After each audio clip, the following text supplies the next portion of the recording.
नमस्कार, मैं हूँ मुकेश अग्रवाल और आप देख रहे हैं आपका अपना news portal pearl of India. और आज हम आपको मिलवाने वाले हैं मिस्टर विवेक सिंह जी से। मिस्टर विवेक सिंह जी, आप अपने बारे में और इस संस्था के बारे में हमें कुछ बताइए। हमारी संस्था ब्रह्मवर्चस्व अंतर्राष्ट्रीय योग संस्थान मूल रूप से बनारस में उत्पन्न हुई वर्ष 2004 में। इसके संस्थापक मेरे गुरुजी श्री योगी विकास कुमार जी हैं। संस्थान को मूर्त रूप देने के पीछे उद्देश्य स्वास्थ्य था। विगत 10 वर्षों से हमारी संस्था सेवा दे रही है और अभी हम बनारस के साथ साथ लखनऊ में 2010 से और दिल्ली में 2014 से अपनी सेवाएं प्रदान कर रहे हैं। हमारी संस्था का जो मूल उद्देश्य है व्यक्ति को दवाओं से मुक्त एक स्वस्थ जीवन देना, जिससे वो बीमारियों के चक्कर में ना पड़े और स्वास्थ्य का जो असली अनुभव है उसे वो महसूस कर सके। ये हमारी संस्था का मुख्य उद्देश्य है। हम अपने संस्था के लिए एक टैगलाइन यूज करते हैं, आत्मविकास का समृद्धतम संस्थान।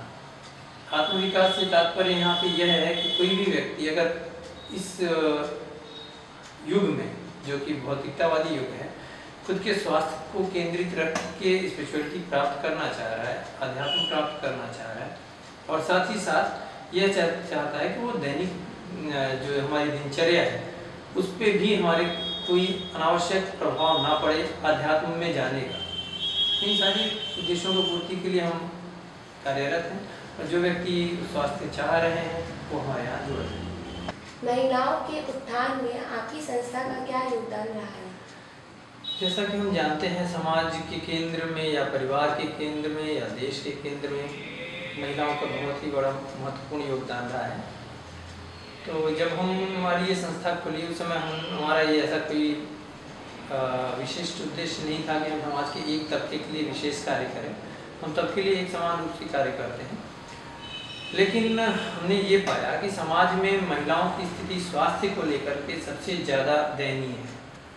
उसमें जो हमारी अपनी रिसर्च रही, हमारा शोध रहा, तो हमने ये पाया कि 100 में से 95% महिलाएं किसी न किसी स्वास्थ्य समस्या से ग्रस्त हैं। हमारे यहाँ पे समाज का जो एक संरचना रही है अपने यहाँ, उसमें महिलाएं अपने आप को समाज के केंद्र में मानती तो जरूर हैं, वो ये विश्वास भी करती हैं कि रूट में वो हैं और उनके आधार पे ही समाज चलता है, परिवार चलता है, लेकिन वो अपने स्वास्थ्य की तरफ कभी भी ध्यान नहीं देते, जिसकी वजह से बीमारियों की चपेट में वो ज़्यादा से ज़्यादा आती है। अब हमारा जो उद्देश्य रहा, तो हमारे यहाँ संस्थान में जितनी भी महिलाएं आती हैं उनको उनके स्वास्थ्य से परिचित कराना, समय समय पे चिकित्सकों से परामर्श दिलाना और साथ ही साथ घरेलू नुस्खों के थ्रू हम कैसे उनको स्वस्थ रख सकते हैं, इस पे ध्यान केंद्रित करते हैं।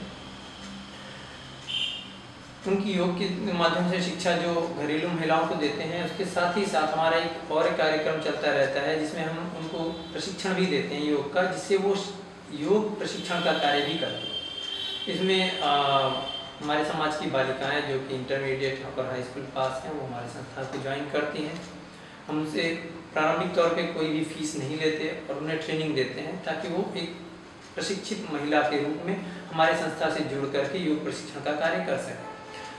और धीरे धीरे आगे बढ़ाते हुए हम उनको एनाटॉमी और फिजियोलॉजी की भी एजुकेशन देते हैं, चाहे वो किसी भी बैकग्राउंड से आए, साइंस से आए, आर्ट्स से आए या एग्रीकल्चर से आते हैं या कॉमर्स से आते हैं। वो किसी भी बैकग्राउंड की महिलाएं हो सकती हैं, एजुकेटेड, अनएजुकेटेड, दोनों तरह की महिलाएं होती हैं जिनको हम अपने यहाँ ट्रेनिंग देते हैं और उनकी शिक्षा का पूरा प्रबंध भी करते हैं और साथ ही साथ एक पारिश्रमिक जो कि उन्हें हम कम से कम दे सकते हैं अपनी तरफ से, वो भी प्रोवाइड कराते हैं। और इसके लिए हमें किसी भी संस्था से या किसी भी गवर्नमेंट की तरफ से किसी भी रूप में कोई भी आर्थिक सहायता प्राप्त नहीं होती। हम जो कुछ भी करते हैं अपनी ऑर्गेनाइजेशन की फीस के माध्यम से ही करते हैं। आप महिलाओं को रोजगार कैसे प्रदान करते हैं?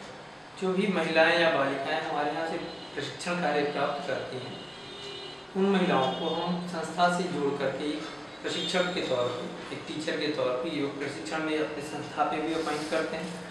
और जो महिलाएं हमारी संस्था पे नहीं पहुंच पाती, हम उनका एक छोटा ग्रुप बना करके, जिससे कि वो अपने समाज में, अपने एरिया में ही योग प्रशिक्षण और स्वास्थ्य जागरण का स्वास्थ्य के प्रसार का काम कर सकती हैं, उनको एक छोटे छोटे समूह में हम एकत्रित करते हैं और वो महिलाएं अपने क्षेत्र की उन महिलाओं को प्रशिक्षण देती हैं। योग क्या होता है और ये एक आम आदमी को कैसे निरोग जीवन प्रदान कर रहा है? योग के लिए हमारे जितने भी शब्द होंगे वो कम होंगे परिभाषित करने के लिए, लेकिन मेरी जो सीमा है, जो मेरी क्षमता है, उसके आधार पर मैं परिभाषित करने की एक चेष्टा कर रहा हूँ आपके सामने। महर्षि पतंजलि, जो कि योग के जनक कहे जाते हैं, इन्होंने योग को परिभाषित करने के लिए पतंजलि योग सूत्र की रचना करी। उसमें उन्होंने कई सारे सूत्र लिखे। उस पतंजलि योग सूत्र की जो पहली लाइन है वो कहती है अथ योगानुशासनम। दूसरी लाइन में कहा गया चित्तश्च वृत्ति निरोधः योग। तात्पर्य यह है कि ये जो अनुशासन है इससे योग की शुरुआत होती है और इसके माध्यम से हम चित्त की वृत्तियों का निरोध करते हैं। मन के उतार चढ़ाव, व्यग्रता को हम निरोध करके उनको उत्पन्न होने से रोकते हैं ताकि हमारा मन व्यथित ना हो। और जैसा कि हम जानते हैं आज के समय में जितनी भी समस्याएं हैं हमारी मन की उत्पत्ति है। अगर हम उन समस्याओं से निजात चाहते हैं तो अपने मन की कामनाओं, अपेक्षाओं पर हमें नियंत्रण करना चाहिए। सुनने में ये बहुत ही कह सकते हैं फिलोसॉफिकल वर्ड लगते हैं, लेकिन मैं आपका ध्यान खींचना चाहूँगा पहली लाइन पे कि अथ योगानुशासनम। अनुशासन से योग की शुरुआत होती है। अगर हम आज के अपनी दैनिक दिनचर्या की बातें करें, जो कि हमारी समाज में फैल रही बीमारियों की, समस्याओं की मुख्य जड़ है, तो उसमें आप पाएंगी कि हर एक व्यक्ति जो अनुशासित जीवन नहीं जी रहा, इसकी दिनचर्या अनुशासित नहीं है, वही बीमार पड़ता है। आज मेडिकल साइंस में जितनी भी बीमारियां हैं उनके केंद्र में अगर आप जाकर ढूंढने की कोशिश करेंगे तो दिनचर्या, उनकी डेली लाइफ स्टाइल, ये 90% बीमारियों की उत्पत्ति के कारण होते हैं। अगर व्यक्ति समय से सो रहा है, समय से उठ रहा है, अपने दिनचर्या को समय से फॉलो कर रहा है, उसको समय से खाना मिल रहा है, समय से पानी मिल रहा है, तो ऐसे व्यक्तियों को बीमार पड़ने के जो चांसेज हैं वो 95% तक कम पाए जाते हैं। लेकिन जब इन्हीं समस्याओं को हम देखते हैं कि व्यक्ति अपनी दिनचर्या में अनुशासन फॉलो नहीं कर रहा है तो बीमार पड़ता चला जाता है। आज का युवा वर्ग या कह लें आज का जो कॉर्पोरेट वर्ग है, कहीं ना कहीं वो ये समझता है कि योग गुजरे ज़माने की चीज़ है, ये आज के समय पे प्रासंगिक नहीं है। या कभी कभी ऐसे डॉक्टर्स भी मिलते हैं हमें जो ये कहते हैं कि योग के बिना, हमारी मेडिकल साइंस के बिना योग अधूरा है। तो उनको मैं ये कहना चाहूँगा अपने इस इंटरव्यू के माध्यम से कि अनुशासन के बिना दुनिया का कोई भी सिद्धांत अधूरा है और कोई भी लक्ष्य प्राप्ति अनुशासन के बिना नहीं हो सकती। अगर हम अनुशासित हैं तो हम योग की शुरुआत कर चुके हैं, योग हम कर रहे हैं, उसके लिए आसन और प्राणायाम ही प्रासंगिक नहीं है। अनुशासित रहने का नाम भी योग है। तो इसके माध्यम से मैं जो हर किसी को सूचना देना चाहता हूँ कि योग तो हर व्यक्ति कर रहा है, जीवन के हर एक चरण में प्रासंगिक है भी। इसके लिए मुझे एग्जाम्पल्स देने को अगर कहा जाए तो मैं छोटे छोटे तात्पर्य में एग्जाम्पल्स दूंगा आपको। उदाहरण के तौर पे हम देख लें, हर एक व्यक्ति दिन में कम से कम 2 बार खाना खाता ही है, हर एक व्यक्ति पानी पीता ही है, सूरज रोज उगता ही है।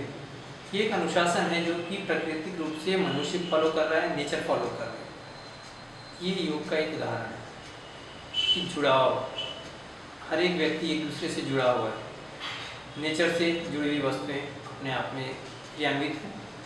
मनुष्य अपने जो नित्य कर्म है उनसे जुड़ा हुआ है। कोई भी व्यक्ति आपको ऐसा नहीं मिलेगा जो ये कह दे कि हम बिना खाए भी रह सकते हैं हमेशा हमेशा के, अपवाद को अगर छोड़ दिया जाए। कोई भी व्यक्ति ऐसा नहीं मिलेगा आपको जो ये कह दे कि हम बिना सोए हुए प्रतिदिन हम काम कर सकते हैं। कोई भी व्यक्ति ऐसा नहीं मिलेगा जो ये कह दे कि मैं पढ़ाई नहीं करूँगा और एग्ज़ाम पास हो सकता हूँ।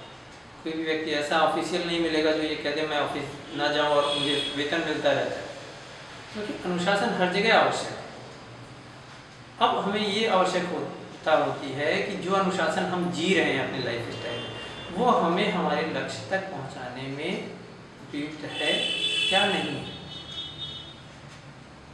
कोई भी अनुशासन जो हम अपनी दिनचर्या में फॉलो कर रहे हैं वो हमें स्वास्थ्य देने में सक्षम है या नहीं। हम जिस दिनचर्या में जी करके, सो करके, खा करके रोग को अपनी दावत दे रहे हैं अपने शरीर में, तो हम उस दिनचर्या को बदल करके एक परिवर्तित अनुशासन में जा करके हम अपनी दिनचर्या सुधार करके निरोगी जीवन भी जी सकते हैं। एक बच्चा जो कि निरोगी जीवन जी रहा है, अनुशासन में परिवर्तन करके अपने एग्जाम्स में टॉप भी कर सकता है। तो इस तरह की घटनाएं होती हैं। जैसे कि उदाहरण के तौर पे आपने देखा एक व्यक्ति इतना शारीरिक अनुशासन गेन कर सकता है कि मेरे गुरुजी के जैसे वो हाथी भी रोक सकता है, सीने पे रख के पत्थर भी तोड़वा सकता है। ये कोई दैवी क्रियाएं नहीं होती, ये शरीर की ऊर्जाओं को संकेंद्रित करके उन ऊर्जाओं के माध्यम से एक प्रदर्शन है छोटा सा, जो कि हर एक व्यक्ति कर सकता है। इसी तरह से आप छोटे मोटे एग्जाम्पल समाज में देखते रहते हैं। कोई व्यक्ति अपने दांतों के माध्यम से प्लेन खींच रहा है, कोई रेलवे के इंजन खींच रहा है, कोई ट्रेन खींच रहा है। तो ये प्रक्रियाएं चलती रहती हैं जो कि अपने शारीरिक ऊर्जा को उठा करके हर एक व्यक्ति कर सकता है। आज की भागदौड़ भरी जिंदगी को देखते हुए आपका महिलाओं को और आम लोगों को देखते हुए क्या संदेश है? आज की भागदौड़ से भरी हुई दिनचर्या में कोई भी व्यक्ति, चाहे पुरुष हो या महिला, युवा हो या बुजुर्ग, हर सभी व्यक्ति को मैं एक ही मैसेज, एक ही संदेश देना चाहूँगा कि अनुशासन जैसे भी हो सके अपने जीवन में ले आइए, ताकि आप अपने जीवन का भरपूर आनंद उठा सकें। योग अपने जीवन में आत्मसात करिए। जैसे हमें खाना जरूरी है, पीना जरूरी है, काम जरूरी है, उसी दिन के कम से कम आधे घंटे योग में दीजिए। आपका आने वाला जीवन, आपके आने वाली पीढ़ियाँ स्वस्थ होंगी, सफल होंगी। ये अपने संदेश के माध्यम से मैं अपने शब्दों को विराम देता हूँ।